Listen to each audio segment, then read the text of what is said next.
Have you ever looked at a quiet, unassuming farmhouse, nestled in the rolling hills of the American Midwest, and wondered what secrets its walls might hold? What stories of love, labor, and loss have soaked into its wooden beams over the decades? It is an image of pastoral tranquility, a cornerstone of the American dream.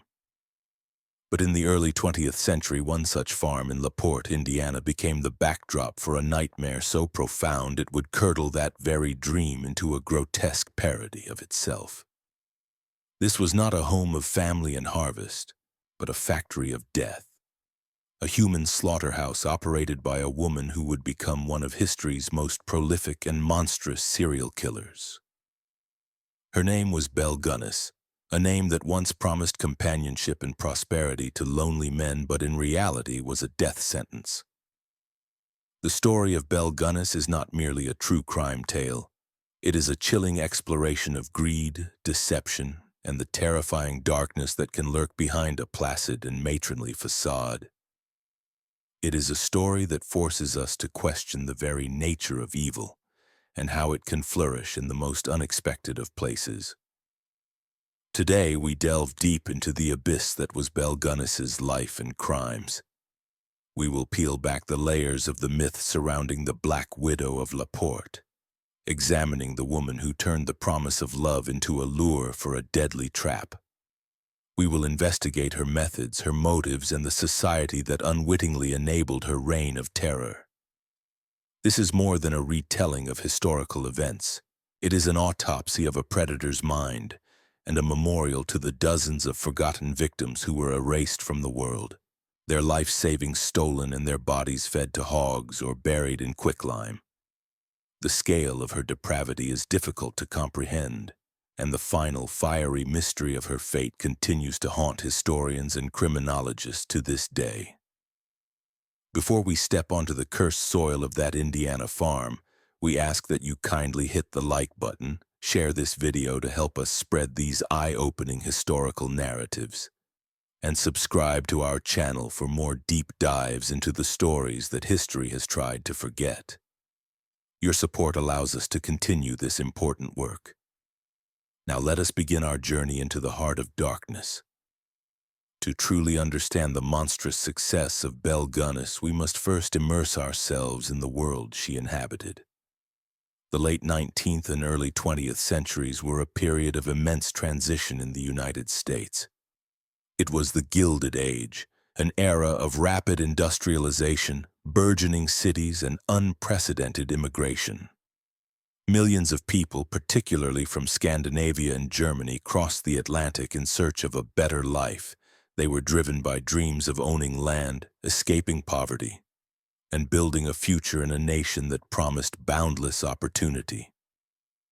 These immigrants, however, often found themselves adrift in a vast and unfamiliar country.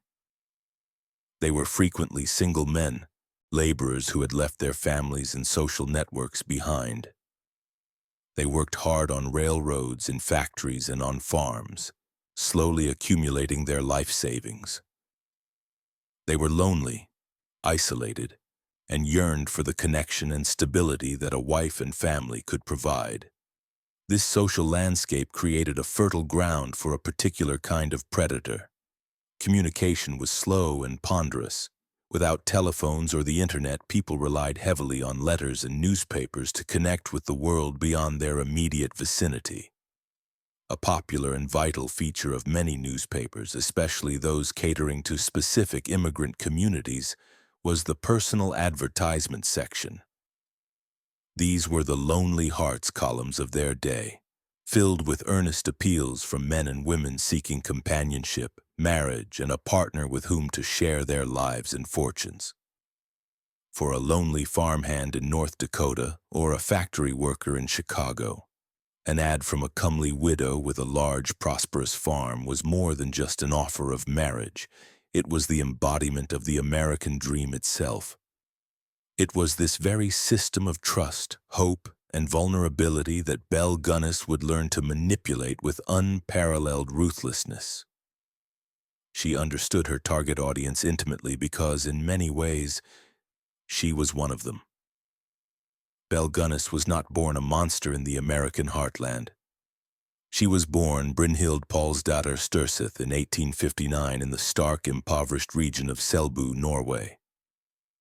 Her early life was one of hardship and scarcity, a common experience for the rural Norwegian peasantry of the time. She worked as a servant on neighboring farms from a young age, dreaming, like so many of her compatriots, of the promise of America. It is here, in her youth, that we find the first potential clue to the darkness that would later consume her. A persistent, though unverified, local legend tells of a pivotal and brutal incident. When Brynhild was a teenager, she was said to be attending a country dance while pregnant. There, a man from a wealthy family allegedly kicked her in the abdomen, causing her to miscarry the child. According to the story, the man was never held accountable due to his family's influence. While this event cannot be definitively proven, historians and psychologists have speculated that if true, such a traumatic and unjust experience, the loss of a child and the denial of justice, could have planted a seed of profound bitterness, a deep-seated rage against the world, and a cynical understanding that wealth and power could place one above the law. In 1881, at the age of 21, Brynhild left the hardships of Norway behind and emigrated to the United States, following in the footsteps of her older sister, Nellie. She Americanized her name to Belle and settled in Chicago, where she married a fellow Norwegian immigrant, Mads Ditlev Anton Sorensen, in 1884. On the surface, they were a typical immigrant couple working hard to build a life. They opened a confectionery store, but it was not a success. Soon after, the store mysteriously burned down. Belle and Mads collected the insurance money, a pattern that would become a grim signature of Belle's future endeavors. The couple also had children, though the exact number is shrouded in confusion and tragedy.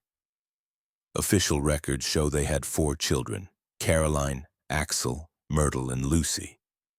2 of these children, Caroline and Axel, died in infancy, allegedly from acute colitis. The symptoms of this condition, stomach cramps, diarrhea, and convulsions, are remarkably similar to the symptoms of certain types of poisoning. With the benefit of hindsight, these early deaths and the convenient insurance fire cast a long and sinister shadow over Belle's life in Chicago. The first truly unambiguous red flag, however, arose with the death of her husband, Mads. In 1900, Mads Sorensen died of what a doctor first diagnosed as strychnine poisoning. Another family doctor, however, later changed the cause of death to an enlarged heart, or heart failure. The timing of his death was extraordinarily convenient for Belle. Mads died on the single day that 2 life insurance policies he held overlapped, allowing Belle to collect on both. His family was immediately suspicious, but no official investigation was pursued. Belle explained to her shocked in-laws that she had been advised by the doctor to give her husband quinine powder to help his condition. But he had died shortly after.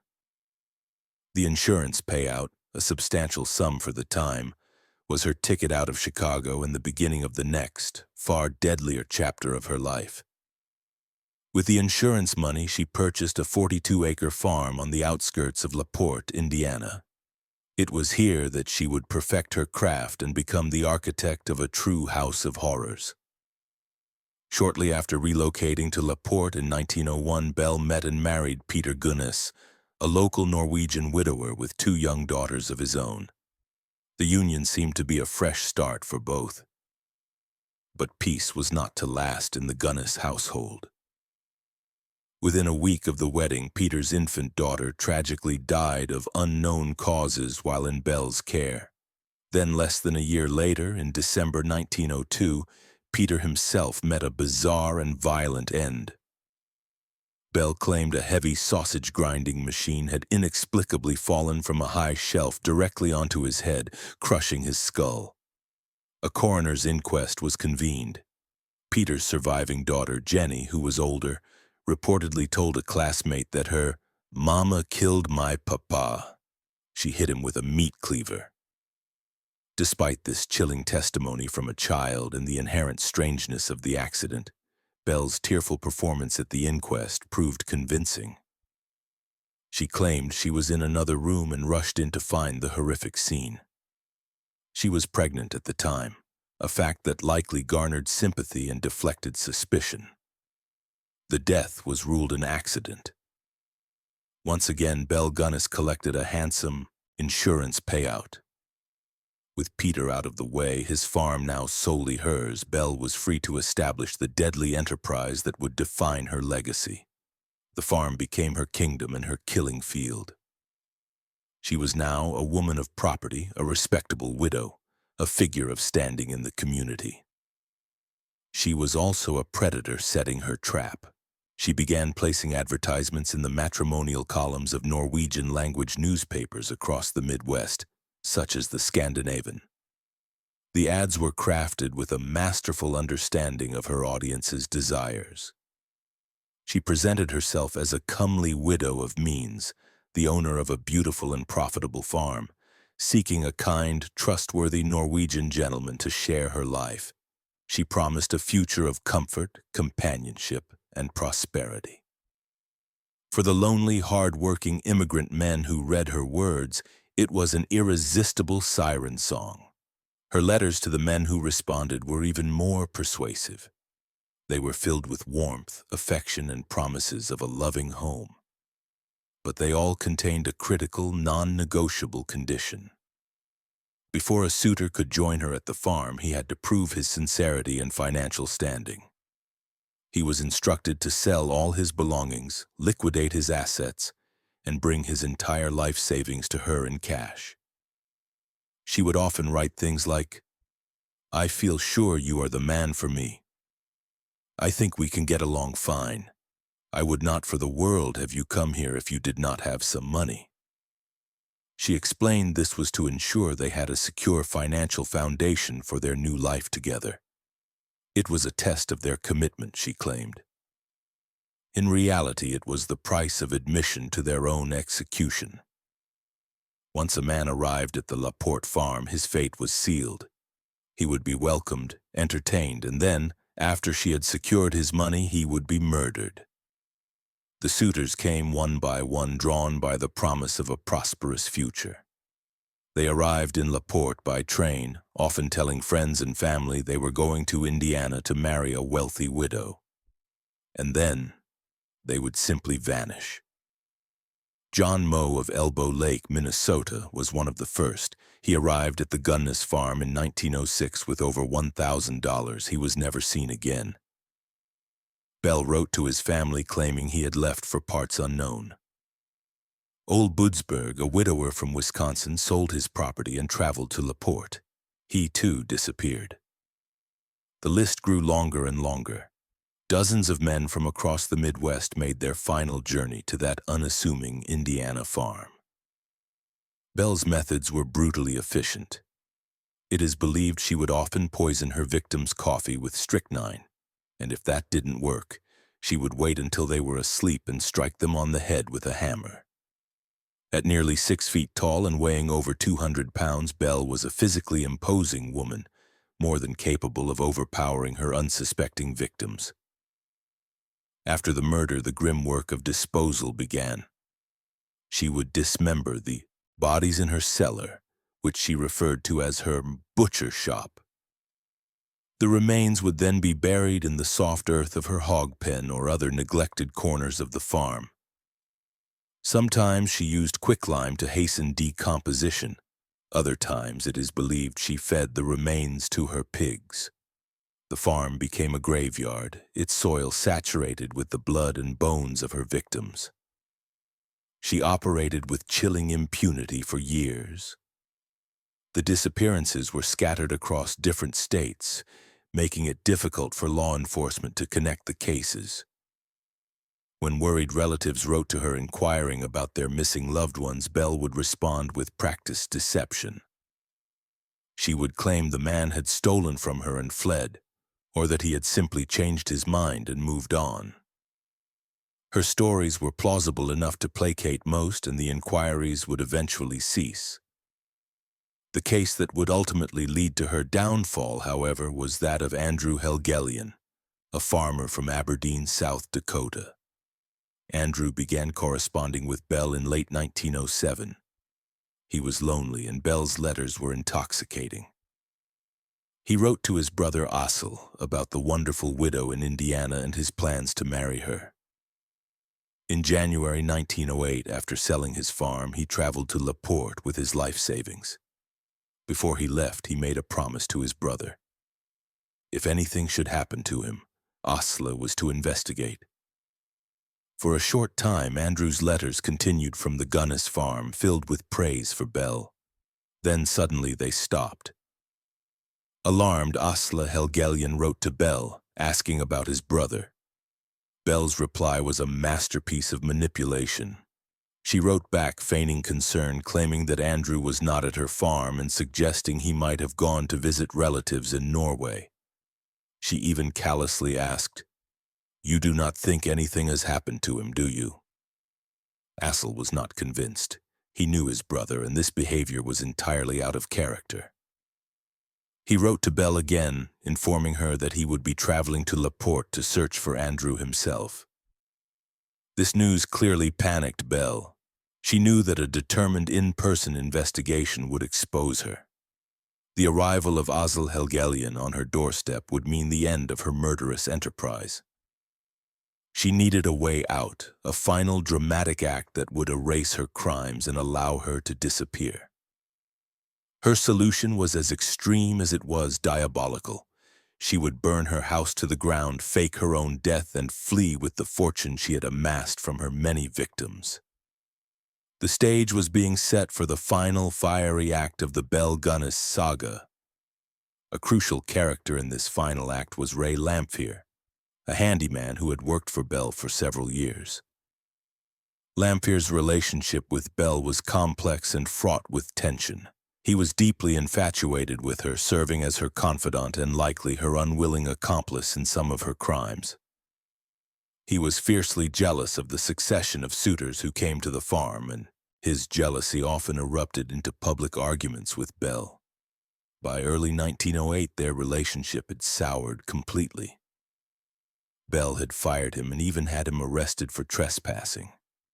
She went to the town lawyer, claiming Lamphere was a threat to her and her children and that she feared he would burn her house down. She was, in effect, preemptively framing him for the crime she herself was about to orchestrate. Lamphere, the spurned lover and disgruntled employee, was the perfect scapegoat. His obsession and public threats made him the ideal suspect for the impending arson. On the night of April 28, 1908, the Gunness farmhouse erupted in flames. The fire raged through the wooden structure, consuming it completely. Neighbors and townspeople rushed to the scene, but it was too late. The house was reduced to a pile of smoldering ash and charred timber. As dawn broke, a grim search of the ruins began. In the cellar, investigators made a horrific discovery. The bodies of Belle's 3 children, Myrtle, Lucy, and Philip, huddled together. Lying near them was the headless corpse of an adult woman. The immediate assumption was that this was the body of Belle Gunness, a tragic victim of a fire likely set by the vengeful Ray Lamphere. Lamphere was quickly arrested and charged with murder and arson. The town of La Porte mourned the loss of the hard-working widow and her innocent children. The case, it seemed, was closed, but Asle Helgelian was still on his way to La Porte. He arrived shortly after the fire, unconvinced that his brother had simply vanished. He did not believe the official story. He began to insist that the authorities search the farm property, convinced that Belle Gunther was something more sinister at play. He told the sheriff, "I'm not going to leave this town until I find out what happened to my brother." His persistence, coupled with the testimony of a former hired hand named Joe Maxon, who spoke of Belle frequently ordering him to bring wheelbarrow loads of dirt to fill large holes in the hog pen, finally compelled the sheriff to act. On May 5, 1908, a digging crew began to excavate the soft ground of the Gunness farm. What they unearthed would shock the nation and turn the soil of Porte into a symbol of unparalleled horror. The first discovery was the body of Jenny Olsen, Peter Gunness's daughter, who had been sent away to college and had subsequently disappeared. Then came another body, and another. The diggers unearthed a nightmarish trove of human remains. They found the dismembered body of Andrew Helgelian, his identity confirmed by his brother. They found torsos wrapped in burlap sacks, limbs bound with wire, and skulls crushed by heavy blows. The ground was littered with bones. Day after day, the gruesome excavation continued, each shovelful of earth potentially revealing another victim. The hog pen, the garden, the cellar, the entire farm was a mass grave. The final body count was never definitively established, but authorities officially identified at least a dozen victims, with estimates of the total number ranging from 25 to over 40. The farm was dubbed the Murder Farm and the Hog Pit of Horrors by the national press. The discovery transformed the criminal case. Ray Lamphere was no longer just a suspect in a simple arson murder. He was potentially connected to one of the most prolific serial killers in American history. His trial became a national sensation. The prosecution argued that Lamphere, in a jealous rage, killed Belle and her children and set the fire to cover his crime. Lamphere's defense, however, presented a different, more chilling narrative. They argued that Belle Gunness was not a victim, but the perpetrator of all the murders, and that she had faked her own death to escape justice. They brought forth compelling evidence to support this claim. A local dentist testified that the dental work he had done for Belle, including gold crowns, was not present on the jawbone found in the fire. Furthermore, scientific measurements of the headless corpse determined its height to be around 5 feet 3 inches, and its weight around 150 pounds. Belle Gunness was a large, robust woman, nearly 6 feet tall and well over 200 pounds. The headless body in the cellar was not her. This evidence strongly suggested that Belle had meticulously planned her escape. In the days leading up to the fire, she had visited the bank and withdrawn most of her funds. It is believed she lured a homeless or transient woman to the farm, perhaps under the pretense of hiring a housekeeper. She then murdered this unfortunate woman, dressed the body in her own clothes, and cut off the head to obscure identification. After killing her own children, she placed the 4 bodies in the cellar and set the house ablaze, vanishing into the night with the accumulated wealth of her many victims. Ray Lamphere was ultimately acquitted of murder but found guilty of arson. He was sentenced to prison, where he died of tuberculosis about a year later. Before he died, however, he gave a deathbed confession to a fellow inmate and a minister. He admitted to helping Belle dispose of bodies and cover up her crimes, but he swore he was not a killer himself. He confirmed that Belle had faked her death and escaped, just as his defense team had argued. So what drove Belle Gunness to commit such unspeakable acts? The primary motivation was undoubtedly greed. She was not a killer who derived pleasure from the act itself. For her, murder was a business transaction. Each suitor was an investment, and his death was the final profitable payout.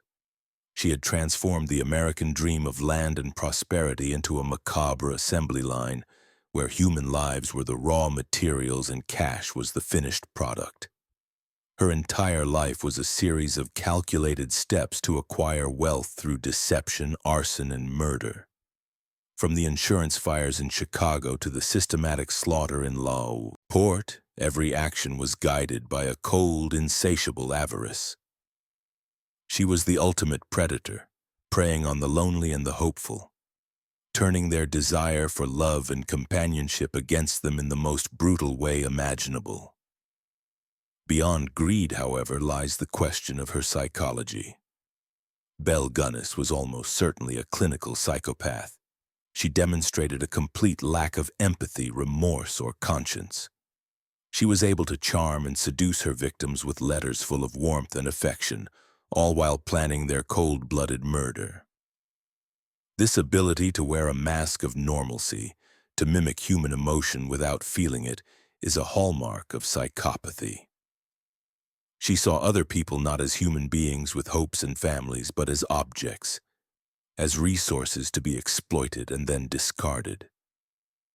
The casual brutality of her methods, the dismemberment, the feeding of remains to hogs, speaks to a profound dehumanization of her victims. In her mind, they were worth nothing more than the cash they carried in their pockets. The potential trauma of her early life in Norway may have been a contributing factor, a catalyst that warped her worldview. But it cannot excuse the sheer scale and cold calculation of her crimes.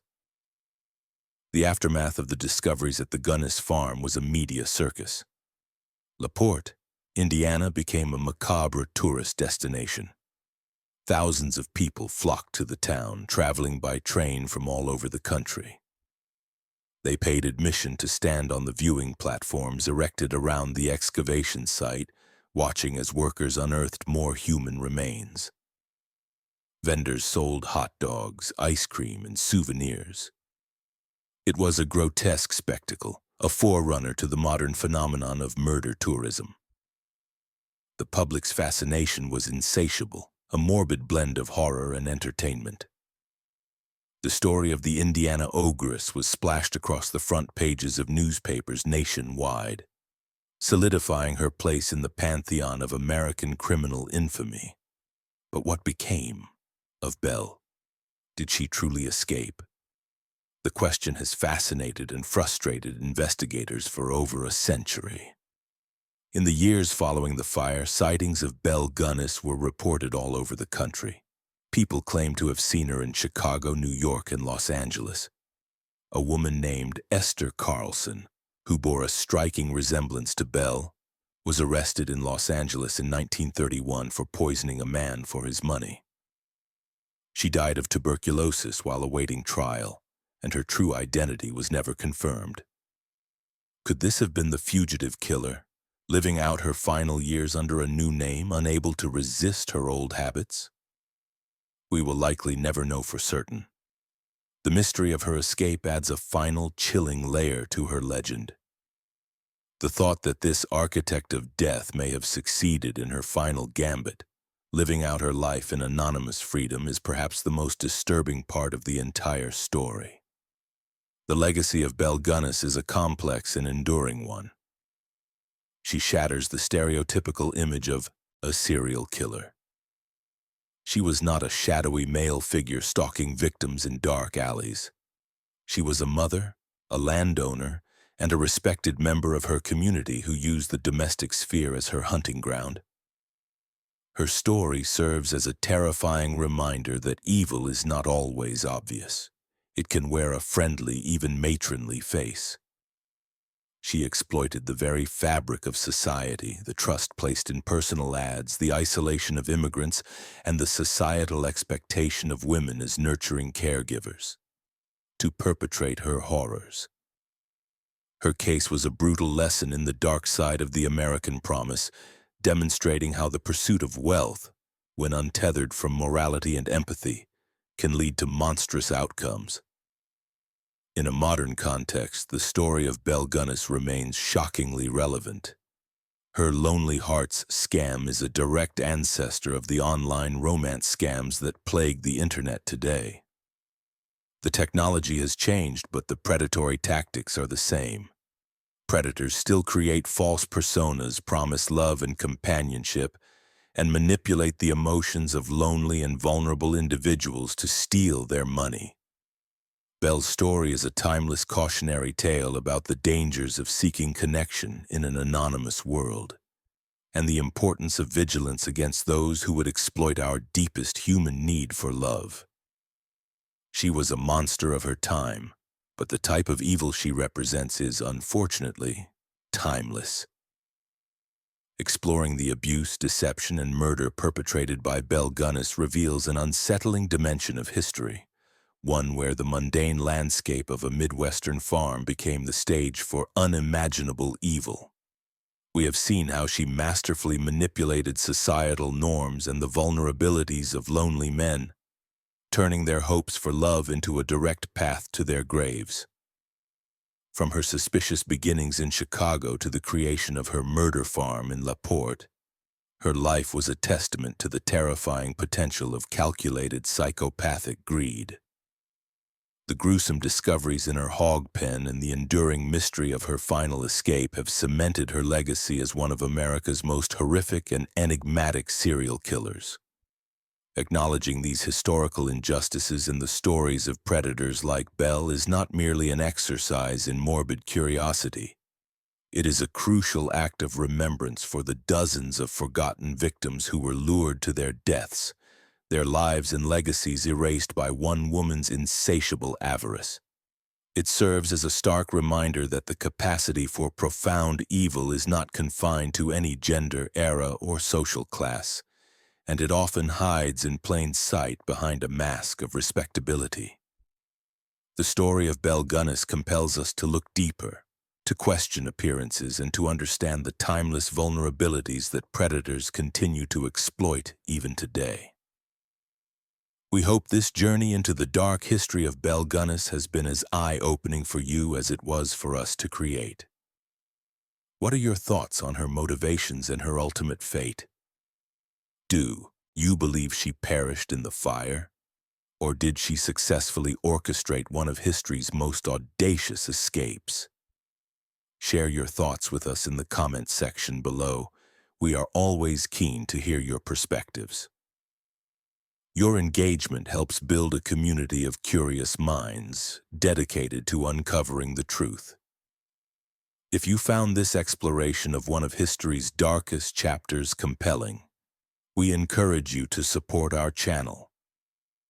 You can do this by punching in that like button, sharing this video with others who appreciate deep historical dives using the share button, and most importantly, subscribing to stay with the channel for more content that challenges the narratives we think we know. You are family to us, and every interaction helps us continue to bring these important, often overlooked stories to light. Thank you for being so supportive on this journey through the shadowed corners of the past. We appreciate your time and your intellectual curiosity. Thank you for watching, and we will see you soon in the next video.